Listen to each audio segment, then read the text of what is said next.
Each day, I lose a little more of myself because my wife has started eating me alive. And I don't know what to do. I'm using this throwaway account just to get my thoughts out. My name is Jason, and hers is Mariana. We met in late August of 2021. I was smoking on the side of the building I worked at. I had just seen the death of my mother at the hands of a heroin overdose 3 days earlier. I didn't sleep a wink for those 3 days, so I sunk myself into my job at a terrible hardware store. She walked round the corner, past the giant propane tank, before she checked around her shoulder to look at me. Our eyes met instantly. Then she smiled. Her beautiful black hair crept down her back. Her dark eyes were like out of a painting. She looked somewhat like my mom in a silly way. I smiled back. I even managed to give her a half-assed "how you doing?" She kept walking. I've been wondering how my life would be if that's all it ever was. But it wasn't. She came back to the hardware store the following day. Mariana had stepped in looking for a handsaw. She saw me working behind the counter, then proceeded to ask for my help. She had a notepad which was open. She told me the exact details of what she wanted. A folding pruning saw. I checked her out, even gave her my employee discount. She placed the notepad down on the counter when paying, and left without it. I was going to chase her to give her the notepad, but I saw what it said. All that was written were the 2 words of "call me" along with her number. Later that night I did. She answered on the 3rd ring. We talked for hours, then scheduled a date for the following Saturday. Welp, then it was history. We had a wonderful date. During that first date, I learned she was from Venezuela and why she was in town. The reason she was in town is because she had been visiting her uncle. We spent several more nights together, kissed the 4th date. Then she went back to Venezuela the day after our 5th. We had kept in contact, then started dating officially a few weeks after she returned to Venezuela. I offered to visit there several times. She said she didn't want me to. We had no relationship hiccups, not until I cheated on her. It was just once.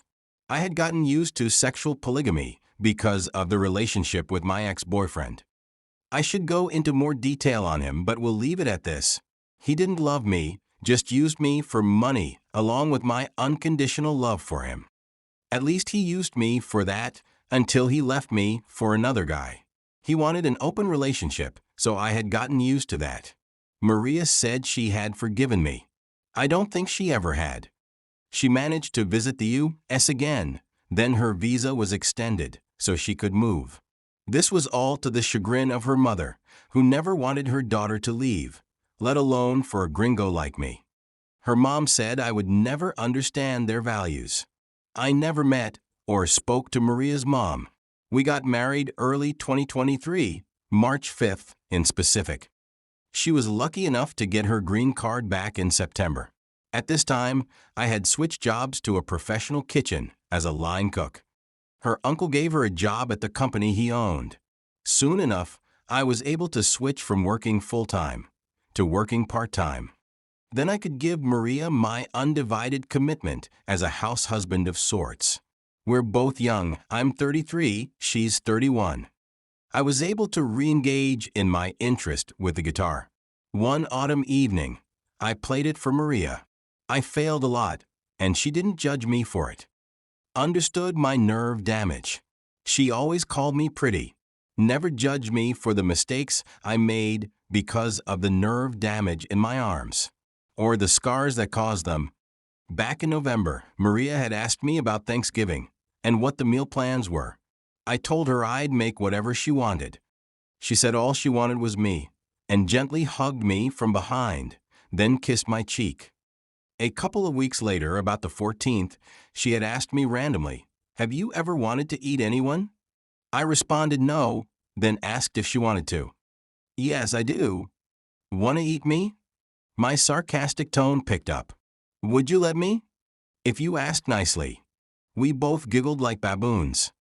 The next night, she asked me, "Jason, can I eat you, please?" "Sure," grabbed the carving fork.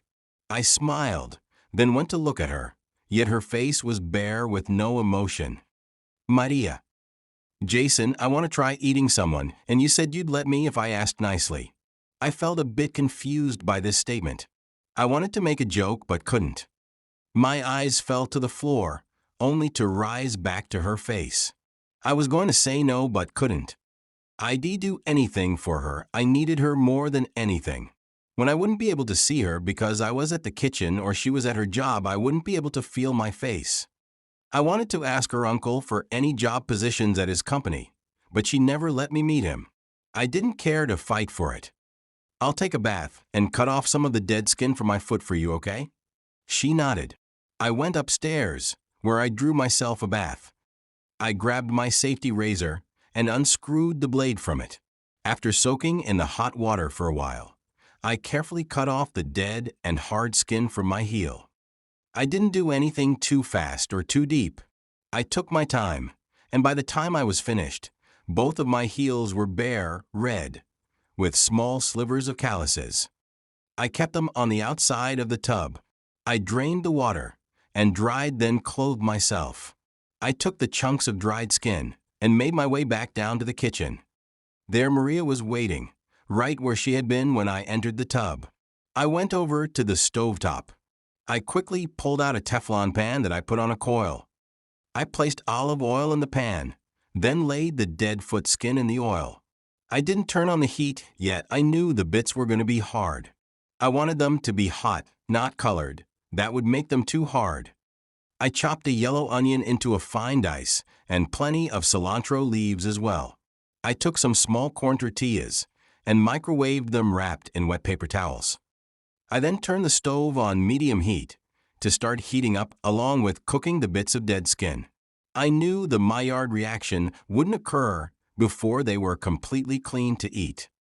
200 Fahrenheit on the outside, guaranteed to be the same on the inside. Crispy, but not colored, not charred. I was able to make 4 tacos out of the 5-inch tortillas. I put down a tortilla, added the hunks of skin, the onion, and cilantro on top of it. I placed down the plate of tacos in front of Maria. Along with that, I served homemade habanero pineapple hot sauce. I went to clean up before I heard her soft, beautiful voice. "Aren't you going to join me? It's our meal after all." My eyes turned to her, but my body dared not. Had it been humanly possible, I believe that I would have pushed my eyeballs out of their sockets to avoid moving my body. "Sit down and try it with me, Jason." My throat swallowed, but no saliva was being produced. I tried to turn on my heels, but a burning softness shot up my legs. My whole body turned to face her, although my bulging eyes couldn't distract the sensation of discomfort I felt. I walked ever so fluidly, like a salmon swimming to the bear. My body fell into the chair next to her. She smiled and slid the plate to be in between the two of us. "You first, it's your cooking, dear."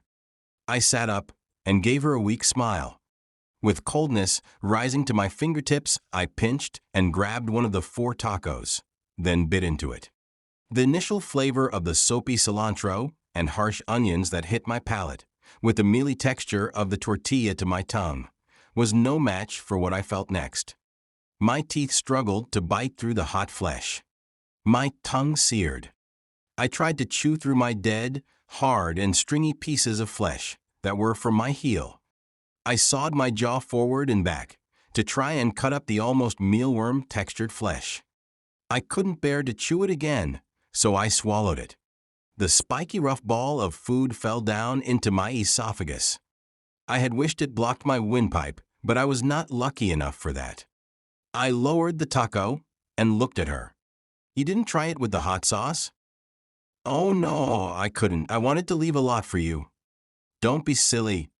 She took the spoon in the container and placed a big scoop onto the remaining half of my taco. "Go ahead." Her beautiful eyes hit onto me. Dread overcame my being. It felt like a portal to the abyss opened up right next to me. I shoved the food into my mouth, but couldn't maintain a single bite. I felt my body start to regurgitate as I rushed my way to the kitchen sink and expelled the mouthful of food onto the awaiting dirty dishes. Ah, can't handle your spice, hun? More for me then. She then ate every single bite of food without wincing. I cleaned the kitchen and went to our bed. I don't know how long it took until she joined me. When she went to kiss me goodnight, I nearly threw up again. I couldn't stand her hot breath hitting, then going into my nostrils. I didn't eat until 3 days later. On the third day, when Maria had gone to work, I made myself some ramen while Maria was away. I saw she had ate most of the kitchen over the past few days. My gentle nerve of anxiety continued. The house I lived in was no longer my home. I stared at where she sat just a few days prior. The ramen didn't soothe my anxieties. I had trouble even choking down the soft noodles and warm broth. The gelatinous, long noodles that shoved down my throat, followed by the occasional warm broth, which felt like bile. I tried to occupy myself. I trimmed my nails, both finger and toe, and put the trimmings in an empty bathroom trash can. After that, I just went to bed. I woke up at around 9 p.m. Maria should have been well at home by this point. I went downstairs into our living room and she wasn't there. I saw her keys on the coffee table and her shoes by the couch. I felt as if a soft, gentle ping pierced my ears and echoed down into my brain. I turned ever so slowly to the kitchen, expecting to see her eyes staring at me. Nothing. No Maria, no threat, no figure, no abyss. I didn't want to search for her. I went back up. To the bedroom I pushed, like a magnet being attracted. The warm, soft bed is the only thing that had left me any sense of comfort or warmth. I stood in the center of our room. The quick urge to empty my bladder overcame me. My body trekked its way to the toilet, to relieve myself. But as I entered the bathroom, there she was. Maria was hunched over the toilet, contorting her body over the toilet lid, and into the garbage bin. Her index and middle finger extended in and out, taking each individual bit of my toe and fingernails into her mouth. Her head turned to me, and those beady, beautiful eyes pierced me through my soul again. The tightening of her jaw crunching through the keratin that came from me didn't cease. She was just looking at me while doing it. I said nothing and made my way back across the hall into our bedroom. I felt myself fall flat, to fall asleep. Sleeping is all I did for the next while. I quit my job shortly after. The feeling of having to take raw chicken with my tongs and then having to place it on a grill left me with no good feelings. I yelled at my manager, threw my card to clock in and out at him, and left. After that day, all I did was lay around and sleep. I had the occasional meal or snack when Maria wasn't around. We didn't celebrate Thanksgiving. My family had wanted to visit and finally meet Mariana, but I didn't want to see them. Maria asked me to make tacos, de pie only once more. By that time, the skin on my heels had grown back. Not hard and dead, but back. It was much more difficult to slice them up that time. But I did it. This was on the 21st of December. She didn't make me eat any this time. On the 23rd, I went out all afternoon and evening drinking with a few friends. I got a ride home from an Uber. Mariana met me with her normal warm smile, and I felt so happy to see her. My arms locked around her neck, and I felt myself kissing her forehead. She asked me questions about my night, and I could barely answer. I was too drunk to form sentences. I went to bed after saying hello to Maria, then to sleep shortly after. I dreamed of wild dinosaurs and Krampus visiting me because of the naughty boy I had been. When I woke up, my eyes instantly shot to the left. Maria had tied my left wrist to the bottom of the bed frame along with my neck. If the haystack charm wasn't enough, a hard gag was shoved deep in my mouth. She was holding the same folding pruning saw she bought when we first met. I couldn't move. Years of sleep paralysis and anxiety taught me to stay still. She shoved down my carving fork about 3 inches from the top of my wrist. She tightened the skin by pulling towards her and laid the saw blade flat against my arm. The teeth punctured through my skin and tugged viciously on the nerve endings in my arm. She knew what she was doing. She wasn't going deep enough to puncture into the subcutaneous tissue, but just above it. Warm blood splattered around. The teeth on the saw blade lost their grip and fumbled out from under my skin several times. Once she got close to reaching the carving fork, she removed the saw from under my skin.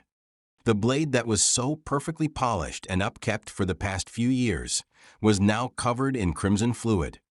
As she pulled the carving fork's tip out of my wrist, it felt like she pulled out my bone marrow. She bit the very tip of my flesh and tore it off from my arm. Her favorite striped sweater was stained, and her once warm eyes hit my face. They looked like blank orbs with light pushing from behind them. The once beautiful, vinyl-like strands of her hair were unkempt and knotted. The smell of iron was almost as heavy as the air. She took her time with her meal, enjoying it down to the last inch. When it reached that last inch, she stuck her fingers in my mouth and pulled out the gag. Then, with the fork, she skewered my flesh onto the tip and placed it in my mouth. The cold steel and room temperature meat pushed on my tongue, like if I was being treated for cytopenia. My teeth hooked onto the fork and she slid it out of my mouth. The flesh in my mouth felt like sanokji. I spit it out to her feet. What are you fucking crazy? Why would you do this? No more Mariana. You're hurting me. Stop. Stop. Goddammit, Jason, I don't want to hear that. You abandoned me practically on Christmas Eve, going God knows where, doing God knows what. How do you think I'm supposed to feel? You cheated on me. You betrayed me. You hurt me. Mariana paused. And you spit out the food I prepared for you. Why would you do this to me? How could you? She snipped off the zip tie on my wrist and sawed off the rope around my throat. I felt like a puppy who misbehaved and was punished. My nose has been shoved in my shit. Maria took a pillow and blanket from our bed and went downstairs. I dare not follow. I cleaned my wound. She had bought a bottle of isopropyl alcohol that was on the master bathroom counter. I wiped off the saw and placed the carving fork on our nightstand. I slept in my own blood that night, curled up in the fetal position. When I woke up, Maria was already at work. I felt cold, thirsty, and alone. I properly dressed and treated my flayed arm. I degumped the folding mechanism of the saw and honed my carving fork. Cleaned our duvet, flipped our mattress, and bleached the floor. I then sat all day in the kitchen, like the puppy I was, waiting for my owner who I so disappointed. When she came home, I couldn't look at her. I sat by her, followed her, did what she wanted but didn't look at or touch her. I didn't see my dad for Christmas. Didn't visit Mom's grave. Didn't drink or launch fireworks on New Year's. I've just been making Maria happy as best as I could. We kissed for the first time since Christmas Eve. When I woke up, she had made me breakfast in bed. Eggs, sausages, and nice crispy bacon. For the first time since November, I ate a meal I had enjoyed. She had been learning how to cook, since she felt bad I was the only one making food for us. Her arms folded around me, and our bed felt comfortable again. As I finished the last bit of my breakfast, she kissed me on the cheek. My eyes closed in contempt. When I then smiled, her teeth sunk deep into my cheek. I quickly turned around and punched her as hard as I could in the face. My face was now ripped off, and in her mouth. Her tear-filled eyes looked up at me, and she held the side of her face. Maria lurched her way over to me. The bit of my flesh now dropped out of her mouth. She stopped right in front of me. I just want your heart, she wept, placing her hand on my chest. I want you to love me like how you used to. My eyes, too, became filled with tears. I let myself fall around her. I held her tighter than I ever had before. I'm sorry. I've never stopped loving you. She looked at me, and I her. It was like our first time kissing again. When our lips locked, I felt a wave of relief that I hadn't felt since the night this started before Thanksgiving. I asked for some time to myself. She agreed and went downstairs and left me in our room.